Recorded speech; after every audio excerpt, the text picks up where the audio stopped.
I got a nice, short, and sweet one for you today. So I just made a video. This was my last gameplay video I did a couple hours ago, and it was fine. My audio was a little bit low, so I'm trying to work on my mic a little bit. And I didn't have the gameplay video up either, audio. So other than that, though, I really like the deck a lot, and just looking at it right now, I'd say it's good. It has some filler though, like just for instance, like this reality chip, even like the Fable of the Mirror Breaker. We're definitely gonna get some upgrades when we transfer this from the Brawl format to the EDH format. So when we're playing green and Brawl, pretty much we're gonna be going for all like the single mana creatures that produce mana. Without any like dependence on anything else. So like an Athelson's Pilgrim, Delighted Halflane, Elvish Mystic, Ragavan. Those one mana plays, Llanowar Elves. Those ones are really really strong, and they're probably A plus strong. So they kind of just slot in at your one spot, along with Ragavan. So $54 card, no big deal, right? So I mean that kind of like those are kind of your base, right? And if you're playing four colors, obviously you have access to Esper Sentinel too, which is really nice.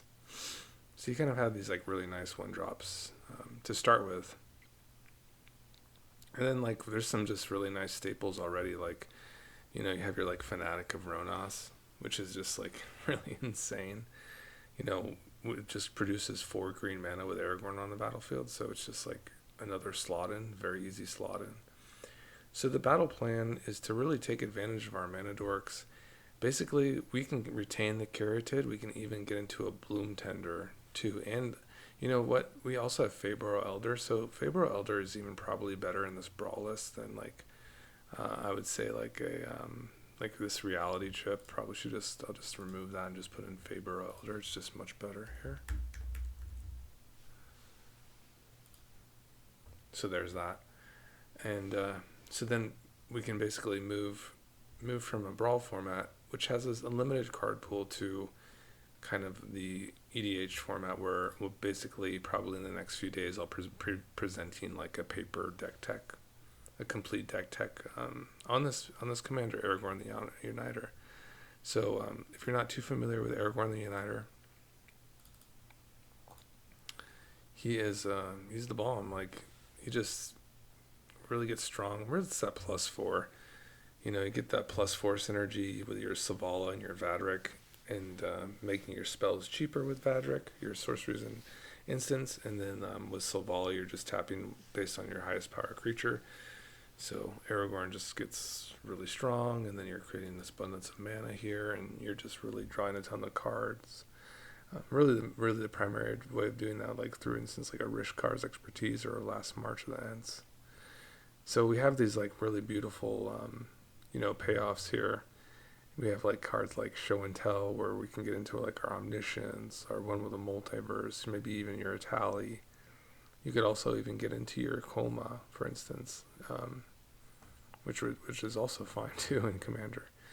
Creating all those Coma coils. So basically, like the point of this deck is to kind of take advantage of your tutors, because you don't have too many of those in the Brawl. So in Brawl we have Idyllic Tutor and basically solve the equation, whereas when we get into this format, then we can start really searching for stuff, like for instance like with a Worldly Tutor, Enlightened Tutor, Eladamir's Call. These are just like really fantastic tutors, and basically you can get into some on Curve, you can get into some really nice stuff.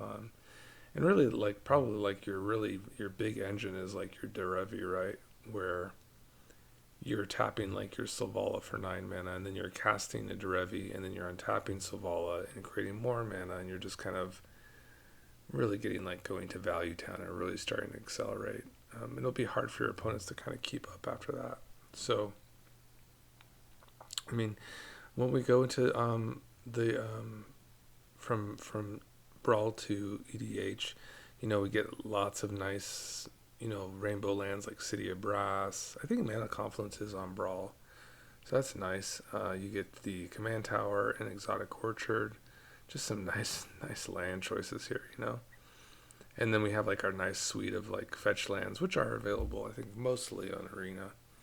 So that's not too much of a change. Then you get these like kind of these really nice like commander lands where they just come in untapped based on how many opponents you have on the battlefield. So it's really no brainer kind of stuff. And then Soul Ring. Of course, you get a Soul Ring. And then there's no nerfs on your Omnath, and there's no nerf on your Minsk. So you're kind of like playing in this really kind of high-powered format. And, the new cards are fantastic. I really love Flare of Cultivation in this deck. It really is like that free cast, and it's really strong. Like, for instance, imagine if you do have like a Saval on the battlefield, and let's just say, for instance, you have a Caryatid, and you tap your Caryatid for mana, and for like maybe another green spell, and you soup up Aragorn, and then you go ahead and you flare your Caryatid, and then you soup up your Aragorn more, and then your Saval all of a sudden is tapping for like 13 plus mana, and you're getting into like your Seagate restorations. Maybe you're getting into your Seagate restoration now, or maybe you're getting into your Omniscience, or maybe you're getting into your solve the equation for your Rishgar's expertise, or your Last March of the Ents, which is uncounterable. This card is absolutely insane with Aragorn. It's absolutely nuts. So what I do now is, like, now that I have this deck kind of composed and put together on a screen, I'll go one by one looking through all the cards, make sure that I have them. I'll sleeve them up in some nice new sleeves, and basically see what cards I'm still don't have acquired. I do have some cards coming. I think I did order some up, specifically because these new cards are such gas. So I might have most of these. Some I might not. So I might still have to, like, some of these are new to me too, like a Solve the Equation. I need to get that. I'm pretty sure I don't have that for sure. But I think like even like a Sink into Stupor, I don't think I have that as well. So there are some things I have to get, but I do have probably like 95% of these cards, even the lands. So it's not too bad to kind of set up, and I'm very excited. So yeah, basically the concept, the major like juice is that you have these really awesome things that help you skip into like a Savala, like on your turn 2, right? You get into Savala early, and then once you cast Aragorn, then you can tap for more. You can play more green spells to get things more buff, like for instance like a Vadrik, right? Put 4/4 on Vadrik, and now all your instants and sorceries are reduced. Put 4/4 on Aragorn, and now Savala is producing 9 mana instead of like 4 or whatever, right? And then you have your Derevi that can untap your Bloom Tenders. Where's Bloom Tender? Here it is.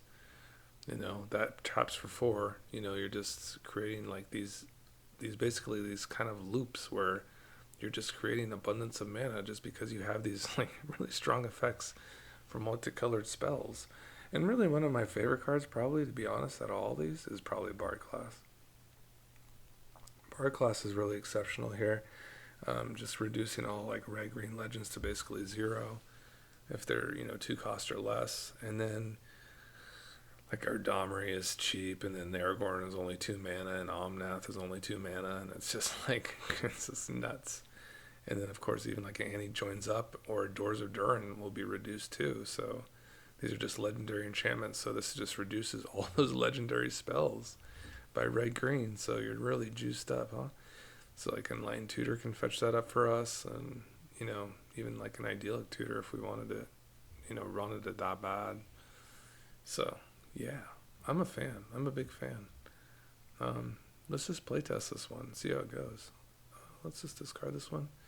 Just get right into it and kind of check it out. We have like pretty much open lane to Gwenna right now, which is nice. So yeah, we'll probably just go fetch up like it's like a red. We'll probably want red-blue. Yeah, red-blue would probably be pretty good. And then, probably Gwenna's probably really good here.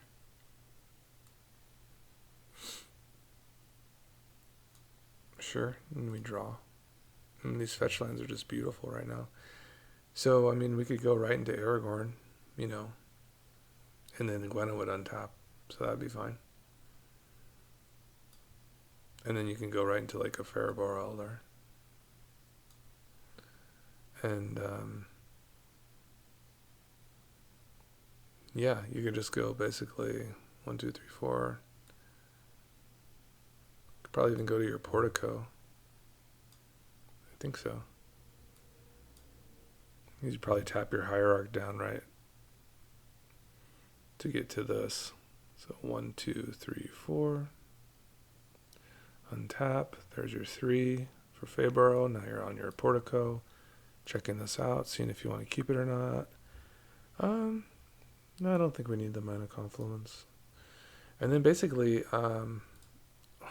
what's really nice about like the Freyalise is that we could like juice something up here. We'll probably put the Fabro Elder under the bus, to be honest. So creating 4 here, or we could even put the Gwen under the bus. It really. I mean, this would be higher powered though. It would get us more cards with the Freyalise, so we'd probably go for the cards, to be honest. Even though it does produce an abundance of mana. So, for instance, if we went like this, we can put this into basically probably create this into an 8/8, and then sacrifice it, and then draw 8 cards and gain 8 life. And that's pretty good stuff right there, guys. That is really good stuff. So, I mean, we have just so much goodies here. I mean, so if this was 6 mana, basically 4 here, that would be it. Then we have 4 mana still available here. We'd have a 5/5. We could go into Hajar into like a Great Henge. Be pretty nice. Because we could beef up Aragorn and then play the Henge. And then I think we'd still have enough mana. Let's see. 2 here. Just 2 green left. You can go into this Soul Ring. We'd have 3 up for a Caryatid, or this Elysian we draw. We could play an additional land this turn. So we could go here to could even go like into your half lane here. We're really just cooking here real hard. I mean, I could even save the Delta. Because what I could do is I could just tap it and save a fetch for later, because Elite Dryad can just tap this for mana. It doesn't have to even sacrifice. A little tip there for you guys. You can just tap for any color mana. So we don't even have to fetch it yet. We can just go ahead right into the half lane and draw. And then we'll have an Omnath turn with the fetch land. It will be very strong. We can play an abundance of creatures. We can interact with our opponent's enchantments and interact with their board. Yeah, it's looking really nice. We have even like a sneaky Jawari ready to go. Show and tell. Nothing really to show and tell here. And that would be it, guys. So, thanks for joining me. I hope you enjoyed that kind of shorter video. This seems like a really fun and powerful deck. So, go ahead and check out my Mox field. Got lots of decks there. So check out the meme Aragorn while you're there, and let me know how you like it. Take it easy, guys. Bye.